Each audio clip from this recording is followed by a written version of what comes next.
so I need to talk through what's been going on with my Hoyas after root rot, because some of the things that's happening is not what I expected. This is going to be one of my ramble videos. I actually just finished my coffee. I was sipping my coffee and I was thinking I should do another ramble video, because this is kind of what happens. I sit here with my coffee and I just start thinking about stuff. So this will be the fifth ramble video. The fourth one is actually on Patreon, where I talked about if I were to start over with my plant collection, what would I do? But today we're going to talk about Hoya root rot and what's been happening. We're just going to have a sit down and chat if you want to listen to me brainstorm about that. I moved some of my Hoyas to semi-hydro. Most of them are in pond. I kind of made my own pond where it's lechuza pond with bigger chunks of pond.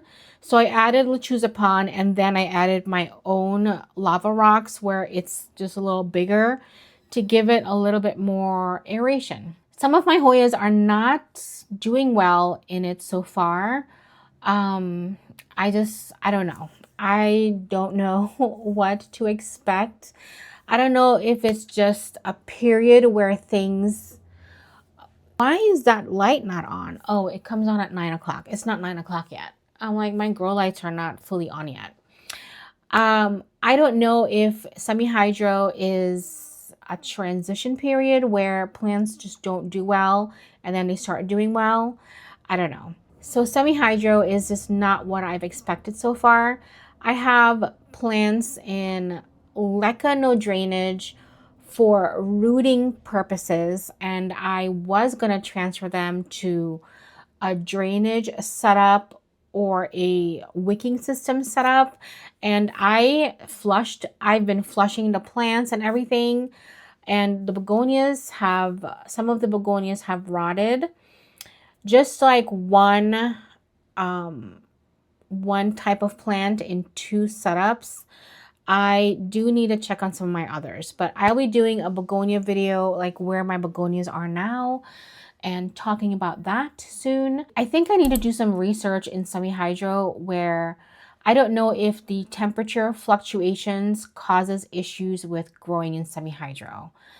I don't know. So like 2 days ago here, the temperature was 20 degrees and today it's 57 degrees Fahrenheit. So 20 degrees Fahrenheit, I have to break it down in Celsius. I have no idea. Today it's 57 degrees Fahrenheit, and then by Sunday it is going to be 76 degrees Fahrenheit. So that's just a glimpse of how spring is here. It's very, very unpredictable. That's why growing now or doing anything now outside is just not going to happen. A lot of us here have sinus issues because of the fluctuations. I get sinus issues here, and my husband does as well. My husband gets sinus issues more than I do, but once I get like sinus issues, I know that the temperature, there's just too much changes going on. So that is just something that happens here during spring. It happens in fall and spring. It's like, I think like the temperatures here are a bit extreme.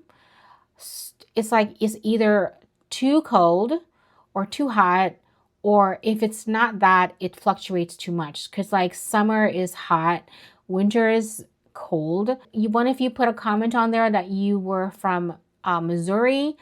Okay, so Missouri is not as cold as here. So one of the problems that we have here is that January and some of February is like frigid cold. It's like polar vortex cold.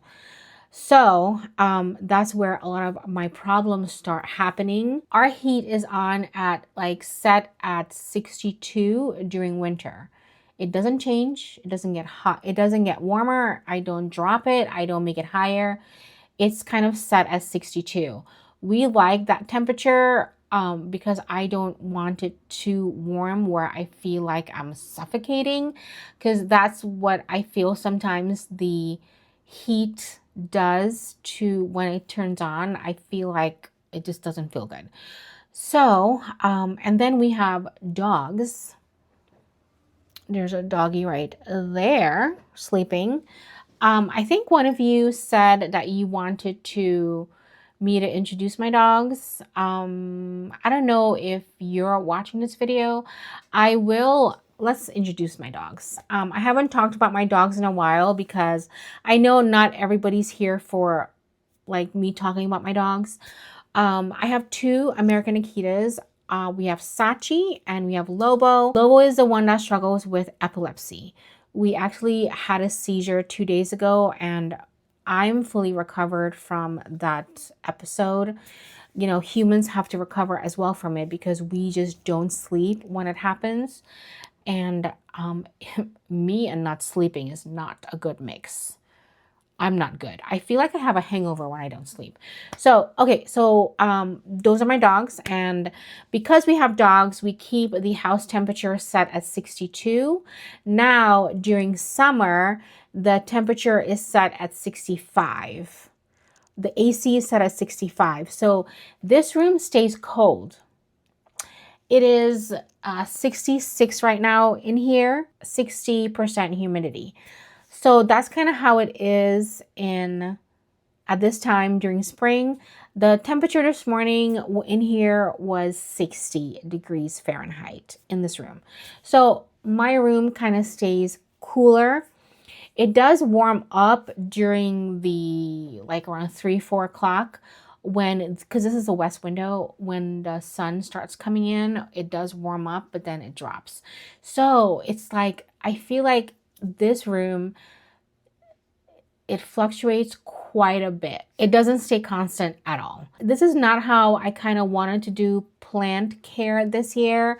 I had all this plant goal in mind and it's just not turning out how I wanted to do. I need to do a April quarterly update plant goal video.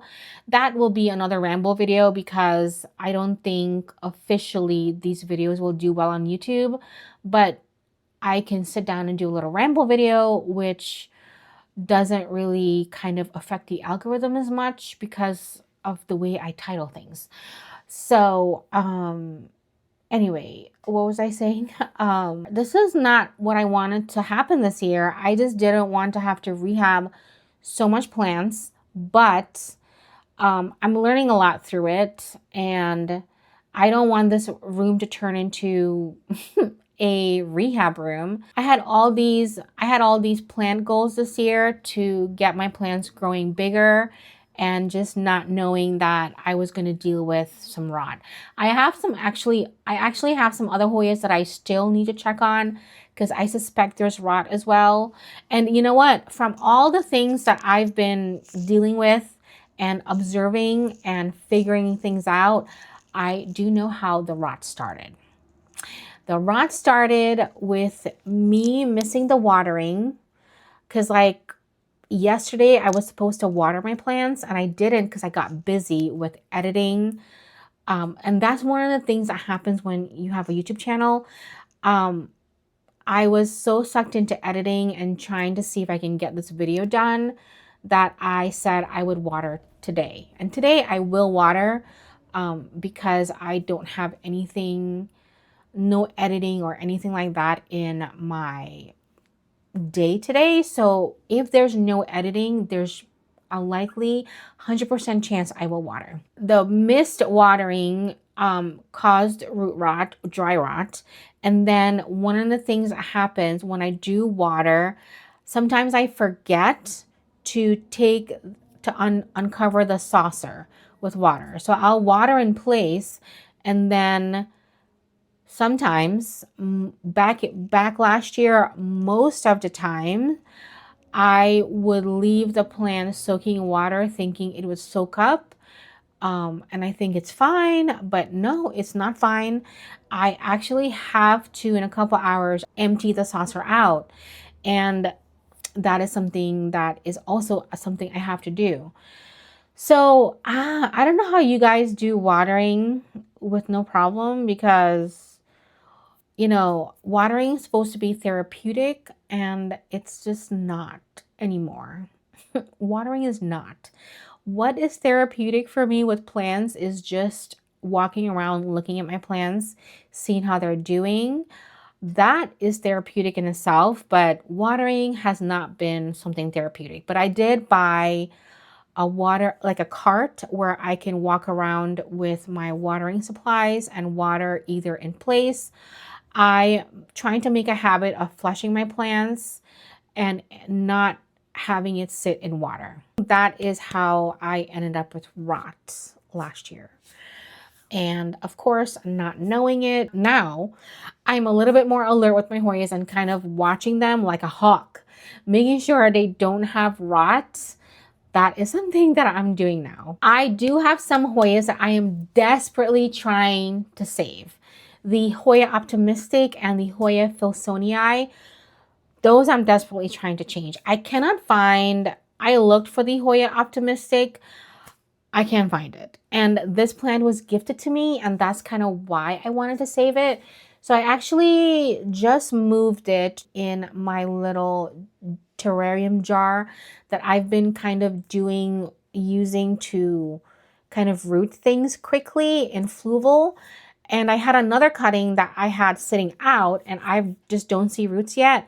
This morning, I put that cutting in the jar to see if it was going to root. I am desperately trying to save that plant. Desperately. I need to save it because one is a gift from Natalie, and another, the bloom is something to obsess over. So those are two reasons why I am desperately trying to save it. The Hoya Filsonii, I feel like that Hoya just holds a lot of memories for me. And I had like 9 peduncles on there. I've lost most of the peduncles already from that plant because of the rot. The peduncle is like falling off. It's bloomed, I think, about 5 times for me since I've had it in my care. And I think I've had it for 2 years. So I did get to enjoy that plant, but I am trying to save it. I have some in water, some in semi-hydro pond. I am actually probably going to move some of the cuttings in a moss setup because I need to get roots. I have to get roots. I did try that snail roll thing that I did, and I did get some roots on some of my plants, but I didn't do it with the Hoya Filsonii. But I'm actually thinking I'm just going to put some moss down on my big bin and then plop some cuttings in there. I think rooting in moss is what I need to do to get quicker roots. And I might have to just go back to soil and not consider semi-hydro with the other ones I have. So there's just a lot of thought process going on right now, which is why I turned on the camera. Oh my gosh, I did buy some Hoya cuttings from a seller that I've shopped for at before. She has like a lot of Hoyas, but she does like mystery boxes. So I ordered some of that, and I did get some. I think I got 6 cuttings. I got it for a video. So I have that sitting in water to kind of rehydrate a little bit. And then I'm going to do like a little experiment with like rooting in different substrate. I have some unusual substrate to try. As well as normal substrate. So that's going to be a little fun video that I'll do next week. I'm not going to air the video and then have you guys wait for the results. I'm just going to put it in one video. But during my walkthroughs and chats like this, I'll tell you how some things are doing.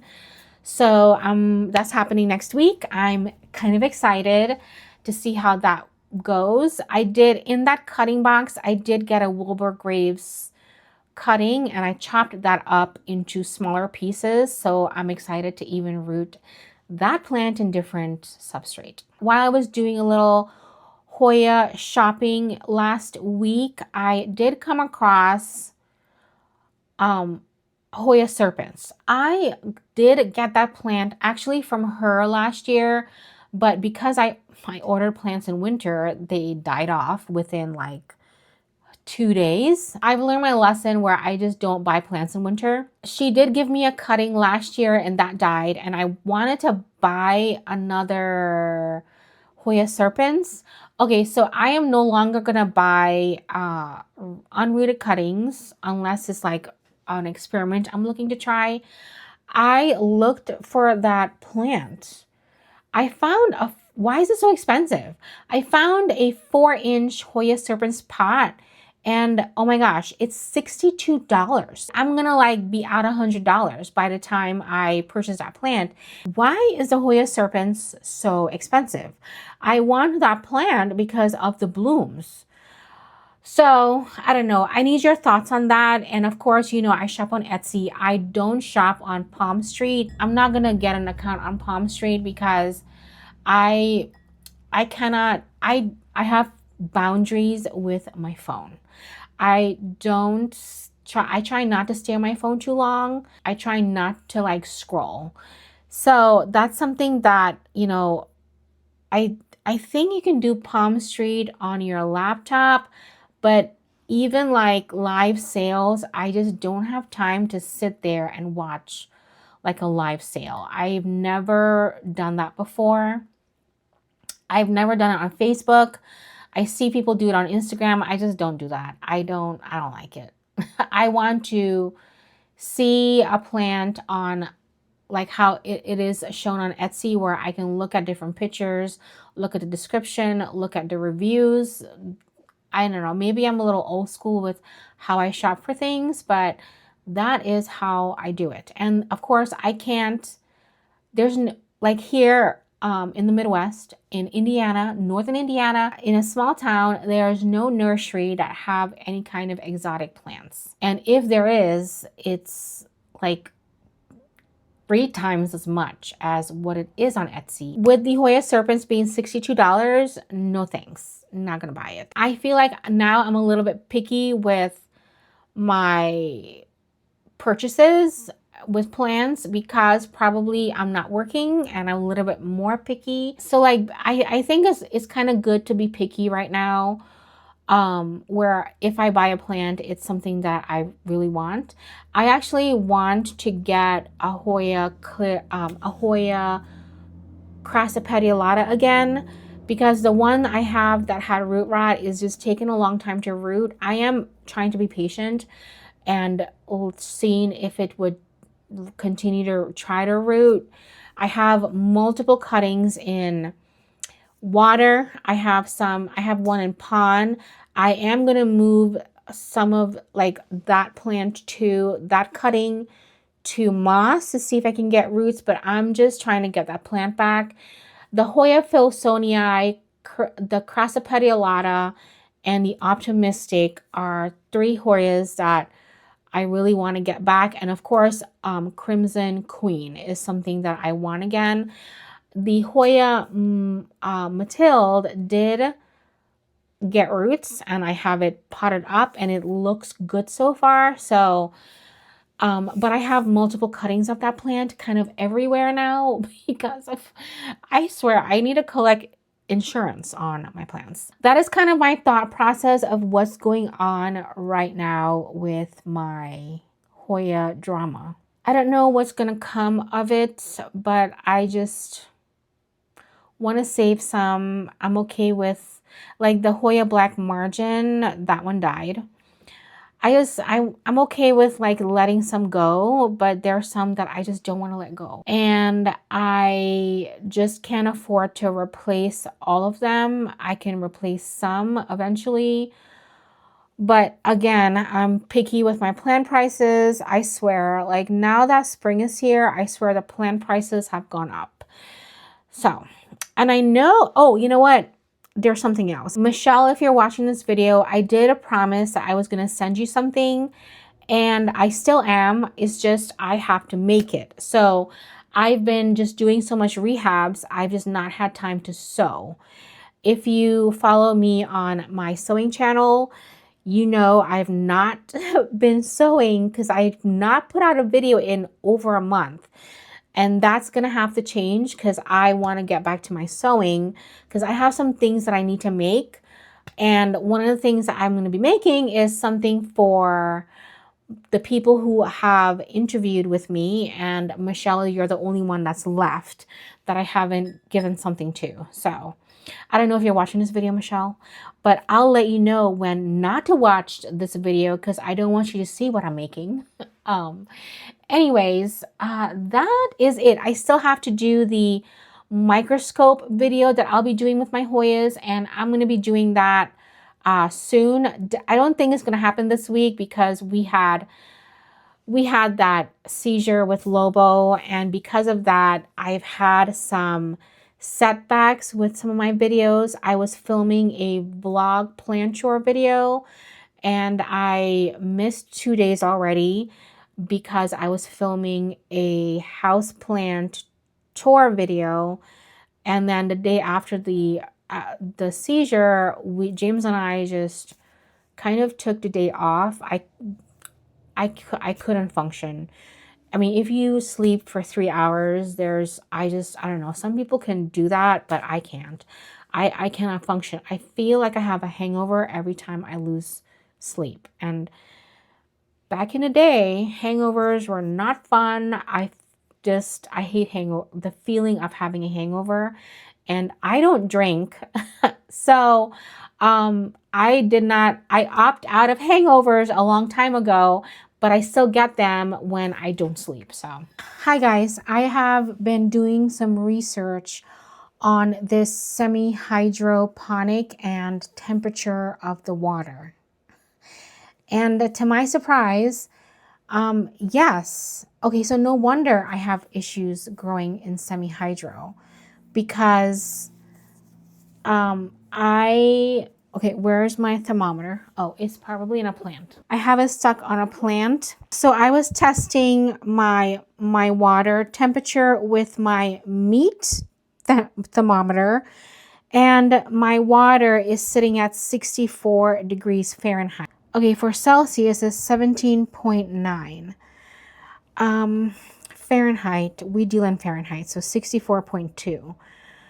Okay, so this is 64.2.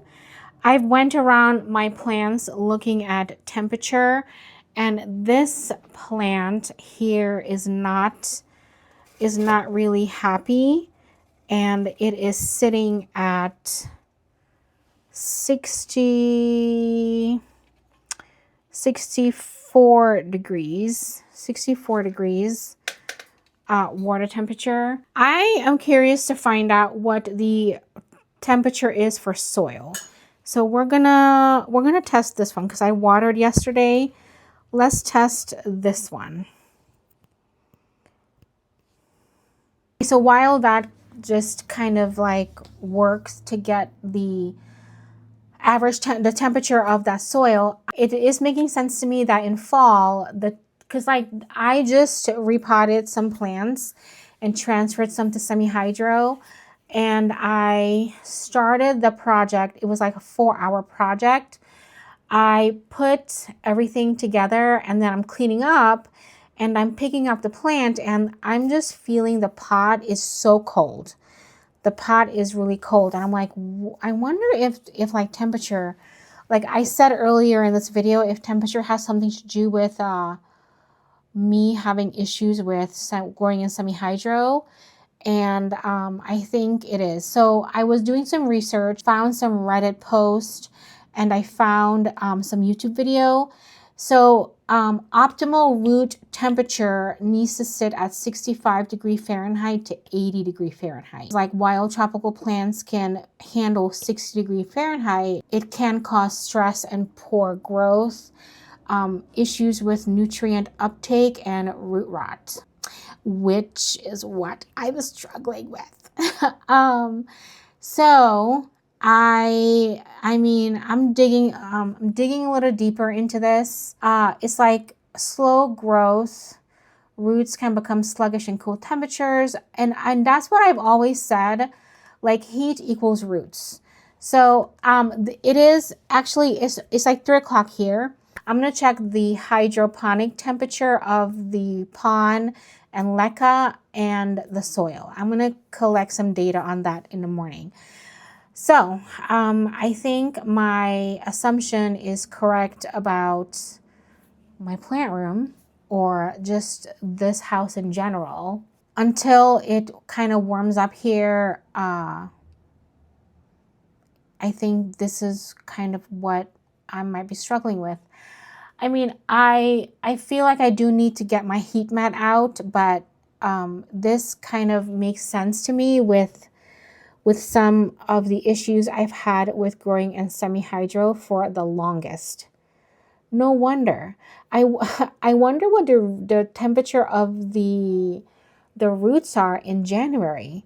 No wonder I was going through a lot of issues, because January we had like negative 15-degree Fahrenheit temperatures here outside, and the room was sitting at 50-degree Fahrenheit. So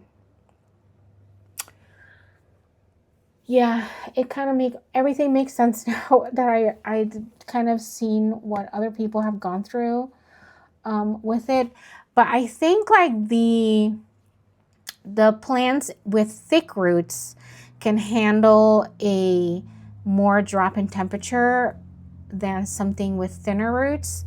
What is your experience on this? Because I need to know. Have you done research on this? Because this is something now I need to dive deep in, because I'm trying to grow better plants, but it looks like my climate is not letting me do it. No wonder my alocasias are mad. Let's check the temperature of that plant. Okay, the soil temperature is sitting at 67.6. So that's not bad at all. Now that's messy. So we can like check some plants in here. Okay, so this is my like heat mat plants. Let's check to see what it is, what the temperature is. This is so fascinating to me. I feel like a mad scientist. Yeah. All right, let's see what this says. Oh yeah, see, it's nice. It's nice. It's nice. Yep. 70 degrees. No wonder the plants down here is very happy, because it's warm. Oh, that's going to continue to go up.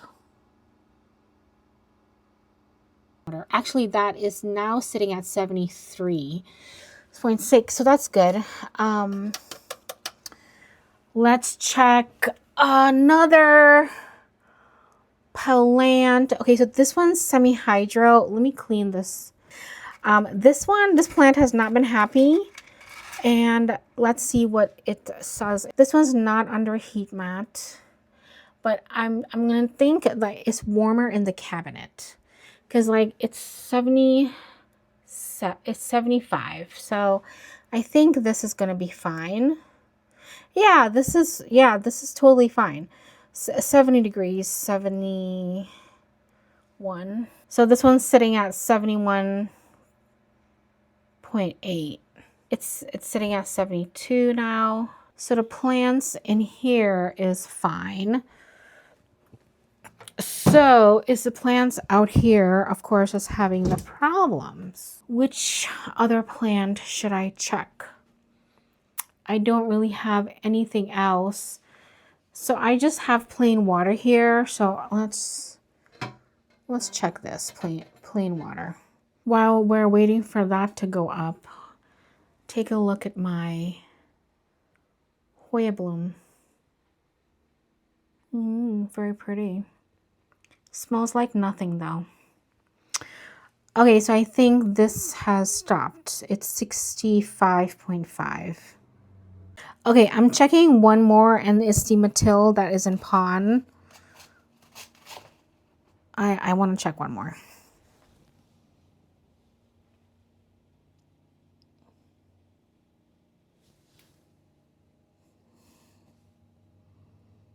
Okay, so the temperature is 65.8. Okay, so the temperature is, not that bad, but I would want it to be in the 70s. However, I do want to check the temperature in the morning, and I'm probably not going to get it on video, since I'm doing a bunch of things in the morning, because we feed the dogs at 5:30 in the morning, and I have to get James's breakfast prepared. So I'll kind of like maybe get some B-roll or something, but or come back in the afternoon and tell you what the update is. I'm going to check in the morning and let you know what it is. But this is kind of eye-opening to me and makes me feel like it makes more sense to me that some of my plants just struggled. I think like what I'm looking for out of this is sometimes I think people might think I'm crazy when I say like things just don't work for me. And then I feel like I'm crazy because I think people think I'm nuts. And then I think I'm nuts because I feel like if it works for someone, it should work for me too. But that's not always the case. And it makes a little bit more sense to me. So thank you so much for sticking around for this part of the video. And I will come back for the morning and see what it is. Hi guys. I did check the temperature this morning at 5:30 and here is what I found. I'm actually going to just watch the B-roll while I tell you because I don't really remember the figures. The room temperature 61 degrees Fahrenheit, humidity percentage at 60 degrees, 62 degrees. So that's the room. And then when I was checking the plants, that was in semi-hydro. It was sitting at 61.2. I checked how many plants did I check? I checked 2 plants in semi-hydro. One was sitting at 61, another one 61.2. I also checked the Aslanii that have been struggling, and that one was sitting at 60.4. And then looking at my cabinet was sitting at 62 degrees Fahrenheit with 96% humidity. I did water on Thursday, so that's probably why it's so high, which is not good. That is like one of the things that I was doing some research on as well. And I had a thought to do this research last year is that if the temperature is low and the humidity is high, it is not good. It actually causes fungal infections, rot, mildew, and mold. Now, I actually have some mold on top of my leca pieces already that have been sitting by the window.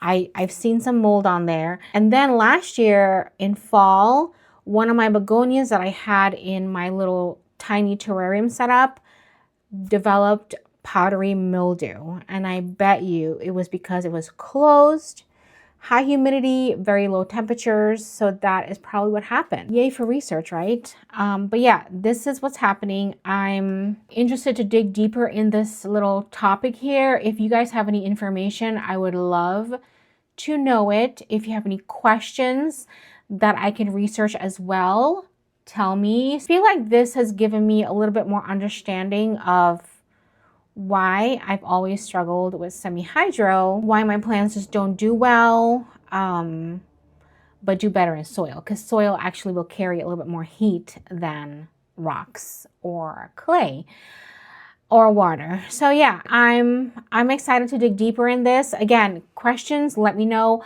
I'm gonna send you back to the outro of this video. Anyway, thank you so much for hanging out with me in this ramble style video. I wanted to do 30 of these this year, but that's not going to happen. I am committed to doing 30 of them, but I'm probably not going to finish in a year, maybe 2 years. But I like just sitting here and rambling about plants. How are your plants doing? Tell me what's going on with you. Let me know some details of your plant journey. I'm here for long comments. It brings me so much joy to read some of your long comments. I love them. I love essays. I need it sometimes when I'm sitting. I usually reply to my comments more in the evening when we're relaxing, and some of the comments that I get me so excited. And there's maybe my next ramble video, I will talk about some of the comments. That's what I'll do. The next ramble video, I'll talk about the comments, because there's some comments that's come in that have been so encouraging, so delightful to read, and so funny. So that's what we're going to do next time. Anyways, thank you so much for hanging out. Enjoy the rest of your day, and always remember you are loved.